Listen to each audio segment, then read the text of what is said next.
करनी। वाहिगुरु जी का खालसा वाहिगुरु जी की फतेह। कबीर साहब दे एक श्लोक तो दास ने विचार आरंभ किए सन। कबीर जी कहते ने एक गल दी मैनू समझ नहीं आई है। कबीर मरता मरता जग मुआ, मर भी न जाने कोई, ऐसी मरनी जो मरे बहुर न मरना होए। कबीर जी कहते ने सारा जगत मरदा पिया है और इसने मर ही जाना है, कोई इस तो बच नहीं सकता है। पर कबीर साहब कहते ने मरण की जांच इस संसार दे विच किसे नू आई नहीं है। बई कबीर जी नू पुछिए कि ये मरण की जांच भी कोई सीखण की चीज़ है। जन्म होया, एक दिन मौत हो जाएगी, बंदा खत्म हो जाएगा। पर कबीर साहब कहते ने कि नहीं, मरण की जांच संसार नू आई नहीं है। जे किसे नू मरण की जांच आ जाए तो कबीर साहब कहते ने ऐसी मरनी जो मरे बहुर न मरना होए। उसका फिर दोबारा मरण नहीं होंदा। जिसनू ऐसी मरनी मरण की जिसनू जांच आ जाए। गुरु नानक सच्चे पातशाह जी सारे जगत नू सिर्फ इक्को ही गुरु रहबर होए ने जिन्हां ने यह उपदेश दिता है। पहला मरण कबूल, जीवन की छड़ आस। जे तू गुरुद्वारे दे विच आया है तो महाराज कहते ने इत्थों तू जीवन ना मंग, इत्थों तू मौत दी मंग कर। क्यों? जीवन तो तैनू मिल चुका है, मौत तैनू किधरे याद आ जावे। जे तैनू मौत दा चेता आ गया, मौत तैनू याद आ गई है, तैनू ये समझ आ जाएगी कि इस जीवन नू सफल किस तरह करना है। क्योंकि जे मौत नहीं है चेते तो फिर परमात्मा भी चेते नहीं आता है। गल कर रहे सन अमृत दी। पंजा प्यारियां नू जिस दिन श्री गुरु गोबिंद सिंह महाराज ने अमृत की दात बख्शिश की ना, तो महाराज ने स्टेज ते आके बुलंद आवाज विच कहा कि एक सिर की लोड़ है। सतगुरां दे हुक्म नू सुन के भाई दया राम जी खड़े हो गए। महाराज मेरा सीस हाजिर है। एक सिख ने खड़े होके सवाल किया, कहंदा महाराज तुसी सीस मंगया ते ये सीस देण वास्ते तैयार हो गया, किरपान तुहाडे हत्थ विच है, पर जे तुसी इसदा सीस कट दिता तो महाराज ये ते मर जाएगा, फिर इसनू की मिलेगा। जे तुसी इसदा सीस कट दिता, इन्हें अपना जे सीस तुहानू दे दिता, महाराज ये ते खत्म हो जाएगा, इनू की मिलेगा। दसवें पातशाह ने पता की जवाब दिता सी।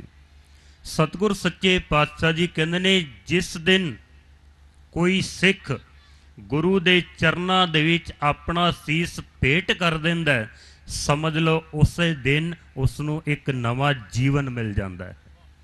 इसका सीस लैके महाराज कहते ने इसनू एक नवा जीवन दे देना है। क्योंकि महाराज का फरमान है पहला मरण कबूल, पहले मौत नू याद कर, पहले तू मौत नू कबूल कर। कबीर साहब कहते ने ऐसी मरनी जिसनू ऐसी मरनी मरण की जांच आ जाए। तो ऐसी मरनी पता है कौन मरदा है? जिसने अपने इस जीवन नू सफल किया है।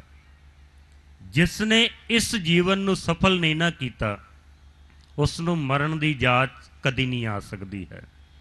क्योंकि आप गुरबाणी विच जितने भी फरमान पढ़ांगे, सच्चे पातशाह जी कहते ने कर किरपा जिसके हिरदे गरीबी वसावे, नानक इहा मुकत आगे सुख पावे। इहा मुकत जिसने अपने इस जीवन नू सफल किया है, आगे सुख पावे, वो अगले जहान में सुख पाएगा, वरना नहीं पा सकता है। और असी की करते हैं, घर दे विच कोई बुढ़ा मर जाए ना, तो फिर जदों उसके भोग की अरदास होंदी है, 500 का नोट कढ़ के ते ग्रंथी नूं दे देंदे ने। ਹੁਣ ਤੂੰ ਅਰਦਾਸ ਕਰ ਕਿ ਸਾਡਾ ਇਹ ਬਜ਼ੁਰਗ ਜਨਮ ਮਰਨ ਤੋਂ ਰਹਿਤ ਹੋ ਜਾਵੇ, ਇਸ ਦੇ ਜਨਮ ਮਰਨ ਦੇ ਬੰਧਨ ਕੱਟੇ ਜਾਣ। ਹੈਰਾਨਗੀ ਦੀ ਗੱਲ ਹੈ, ਜਿਹੜਾ ਬੰਦਾ ਸਾਰੀ ਉਮਰ ਸ਼ਰਾਬ ਤੋਂ ਮੁਕਤ ਨਹੀਂ ਹੋ ਸਕਿਆ, ਉਹ ਮਰਨ ਤੋਂ ਬਾਅਦ ਜੀਵਨ ਮੁਕਤ ਕਿਵੇਂ ਹੋਵੇਗਾ? ਜਿਸ ਬੰਦੇ ਨੇ ਸਾਰੀ ਉਮਰ ਝੂਠ ਬੋਲਣ ਦੇ ਵਿੱਚ ਬਿਤਾ ਦਿੱਤੀ ਹੈ, ਜਿਸ ਬੰਦੇ ਨੇ ਸਾਰੀ ਉਮਰ ਬੇਈਮਾਨੀ ਦੇ ਵਿੱਚ ਬਿਤਾ ਦਿੱਤੀ ਹੈ, ਉਹ ਬੰਦਾ ਕਦੀ ਵੀ ਜੀਵਨ ਮੁਕਤ ਨਹੀਂ ਹੋ ਸਕਦਾ। ਜਿਸ ਨੇ ਇਸ ਜੀਵਨ ਦੇ ਵਿੱਚ ਮੁਕਤੀ ਪ੍ਰਾਪਤ ਕੀਤੀ ਹੈ, ਇਹ ਲੋਕ ਸੁਖੀਏ ਪਰਲੋਕ ਸੁਹੇਲੇ। ਅਗਰ ਇਹ ਲੋਕ ਸੁਹੇਲਾ ਨਹੀਂ ਹੈ ਤਾਂ ਪਰਲੋਕ ਸੁਹੇਲਾ ਕਦੀ ਨਹੀਂ ਹੋ ਸਕਦਾ ਹੈ। ਇਸ ਵਾਸਤੇ ਜਿਨ੍ਹਾਂ ਦੀ ਯਾਦ ਵਿੱਚ ਅਸੀਂ ਬੈਠੇ ਹਨ, ਉਹਨਾਂ ਨੇ ਆਪਣੇ ਇਸ ਜੀਵਨ ਨੂੰ ਸਫਲ ਕੀਤਾ ਹੈ, ਤਾਂ ਅਸੀਂ ਅੱਜ ਉਹਨਾਂ ਦੀ ਯਾਦ ਮਨਾ ਰਹੇ ਹਾਂ। ਜੇ ਇਹ ਜੀਵਨ ਉਹਨਾਂ ਦਾ ਸਫਲ ਨਾ ਹੁੰਦਾ ਤਾਂ ਅਗਲਾ ਜਹਾਨ ਵੀ ਉਹਨਾਂ ਦਾ ਸਫਲ ਨਹੀਂ ਹੋ ਸਕਦਾ। ਕਬੀਰ ਸਾਹਿਬ ਕਹਿੰਦੇ ਨੇ, ਐਸੀ ਮਰਨੀ ਜੋ ਮਰੇ ਬਹੁਰ ਨਾ ਮਰਨਾ ਹੋਏ। ਇੱਕ ਛੋਟਾ ਜਿਹਾ ਪ੍ਰਮਾਣ ਦੇ ਕੇ ਮੈਂ ਸਮਾਪਤੀ ਕਰ ਦੇਣਾ। ਭਾਈ ਸਾਹਿਬ ਭਾਈ ਤਾਰੂ ਸਿੰਘ ਨੂੰ ਜਿਸ ਦਿਨ ਜ਼ਕਰੀਆ ਖਾਨ ਨੇ ਆਖਿਆ ਨਾ, ਵੀ ਤਾਰੂ ਸਿੰਘ ਤੇਰੇ ਅਸੀਂ ਕੇਸ ਕੱਟ ਦੇਣੇ ਨੇ, ਤੂੰ ਕੁਝ ਕਹਿਣਾ? ਜੇ ਤੇਰੇ ਕੇਸ ਕੱਟ ਦਿੱਤੇ ਜਾਣ ਤਾਂ ਤੂੰ ਕਿਸ ਤਰ੍ਹਾਂ ਦਾ ਮਹਿਸੂਸ ਕਰੇਂਗਾ? ਤਾਰੂ ਸਿੰਘ ਕਹਿੰਦਾ, ਜੇ ਮੇਰੇ ਕੇਸ ਕੱਟ ਦਿੱਤੇ ਨਾ, ਸਰੀਰ ਭਾਵੇਂ ਮੇਰਾ ਜੀਵਤ ਰਵੇ, ਤਾਂ ਮੈਂ ਸਮਝਾਂਗਾ ਕਿ ਤਾਰੂ ਸਿੰਘ ਮਰ ਗਿਆ। ਜੇ ਮੇਰੇ ਕੇਸ ਕੱਟ ਦਿੱਤੇ ਤਾਂ ਸਮਝੋ ਤਾਰੂ ਸਿੰਘ ਮਰ ਗਿਆ। ਜ਼ਕਰੀਆ ਖਾਨ ਕਹਿੰਦਾ, ਜੇ ਮੋਚੀਆਂ ਵਾਲੀ ਰੰਬੀ ਨਾਲ ਤੇਰੀ ਖੋਪੜੀ ਉਤਾਰ ਦਈਏ ਫਿਰ? ਤਾਰੂ ਸਿੰਘ ਕਹਿੰਦਾ, ਕੇਸ ਤੇ ਨਹੀਂ ਕੱਟੋਗੇ ਨਾ? ਕਹਿੰਦਾ, ਨਹੀਂ ਕੇਸ ਨਹੀਂ ਕੱਟਾਂਗੇ, ਤੇਰੀ ਖੋਪੜੀ ਉਤਾਰ ਦਿਆਂਗੇ, ਸਿਰਫ ਕੇਸ ਨਹੀਂ ਕੱਟਾਂਗੇ।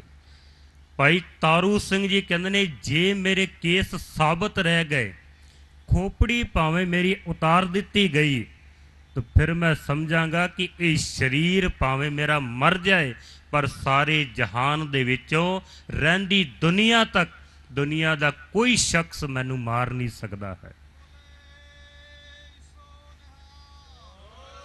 ਕੇਸ ਅਗਰ ਕੱਟ ਦਿੱਤੇ ਜਾਣ ਤਾਂ ਭਾਵੇਂ ਸਰੀਰ ਮੇਰਾ ਜੀਵਤ ਰਵੇ ਤਾਂ ਸਮਝੋ ਤਾਰੂ ਸਿੰਘ ਮਰ ਗਿਆ। ਖੋਪੜੀ ਭਾਵੇਂ ਉਤਾਰ ਦਿੱਤੀ ਜਾਵੇ, ਸਰੀਰ ਮੇਰਾ ਡਿੱਗ ਪਵੇ, ਪਰ ਰਹਿੰਦੇ ਜਹਾਨ ਤੱਕ ਮੈਨੂੰ ਕੋਈ ਨਹੀਂ ਮਾਰ ਸਕਦਾ। ਕਿਉਂ? ਐਸੀ ਮਰਨੀ ਜੋ ਮਰੇ ਬਹੁਰ ਨਾ ਮਰਨਾ ਹੋਏ। ਇੱਕ ਵਿਦਵਾਨ ਦੇ ਬੋਲ ਨੇ, कहता ये कफन ये जनाजा तो रस्म शरीयत है, मर तो इंसान तभी जाता है जब कोई याद करने वाला ना हो। जिसनों कोई याद करन वाला ना होवे वो बंदा ते जिउंदे जी मर जांदा वे। ते जेड़े इस जन्म नूं सफल करके जांदे हन वो रहंदी दुनिया तक उन्हां नूं कोई नहीं मार सकदा। नाम रहियो साधु रहियो, रहियो गुरु गोबिंद, कहो नानक एह जगत में किन जपियो गुरमंत। ਗਿਆਨੀ ਸੰਤ ਸਿੰਘ ਜੀ ਮਸਕੀਨ ਸਾਹਿਬ ਜੀ, ਜਿਨ੍ਹਾਂ ਨੂੰ ਲੱਖਾਂ ਹੀ ਸੰਗਤਾਂ ਯਾਦ ਕਰਦੀਆਂ ਨੇ। ਕਿਉਂ? ਐਸੀ ਮਰਨੀ ਜੋ ਮਰੇ ਬਹੁਰ ਨਾ ਮਰਨਾ ਹੋਏ। ਭੁੱਲਾਂ ਚੁੱਕਾਂ ਦੀ क्षमा। ਬਾਰ-ਬਾਰ ਸਾਰਿਆਂ ਦਾ ਧੰਨਵਾਦ। ਵਾਹਿਗੁਰੂ ਜੀ ਕਾ ਖਾਲਸਾ, ਵਾਹਿਗੁਰੂ ਜੀ